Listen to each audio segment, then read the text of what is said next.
ఒక human being, ఒక మనిషి ఏదైనా ఒక వర్క్ చేయాలంటే ఎనర్జీ కావాలి. ఎనర్జీ ఇన్ ది సెన్స్ మనం సైంటిఫిక్ టర్మ్స్లో మాట్లాడుకుంటే ఏటీపీ, ఎడినోసిన్ ట్రైఫాస్ఫేట్.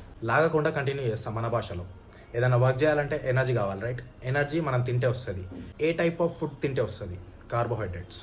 కార్బోహైడ్రేట్స్ ఎప్పుడైతే డైజెషన్ జరుగుతుందో ఇంటర్నల్గా గ్లూకోజ్ కిందకి కన్వర్ట్ అవుతుంది. ఆ గ్లూకోజ్ అనేది మనకు సెల్లో లైక్ ఏటీపీ జనరేషన్కి హెల్ప్ అవుతుంది, right? In the absence of glucose మన బాడీలో చాలా ప్రాసెసెస్ జరుగుతాయి, లైక్ గ్లూకోనియోజెనిసిస్ ఎక్సెట్రా. ఇప్పుడు పర్టికులర్ మనం ఒక వర్క్ చేయాలంటే మనకి ఎనర్జీ ఎడికెళ్ళి వస్తుంది, మెయిన్ గ్లూకోజ్ నుంచి వస్తుంది.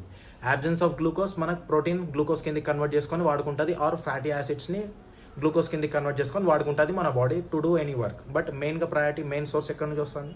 కార్బ్స్. సో ఇలానే ఎప్పుడైతే మీరు వర్కౌట్ చేయడానికి పోతారో, లేకుంటే ఏమైనా హెవీ యాక్టివిటీ చేయడానికి పోతారో, ఆర్ డే మొత్తం ప్రొడక్టివ్గా వెళ్ళాలి అంటే కార్బ్స్ని ప్రయారిటైజ్ చేయండి.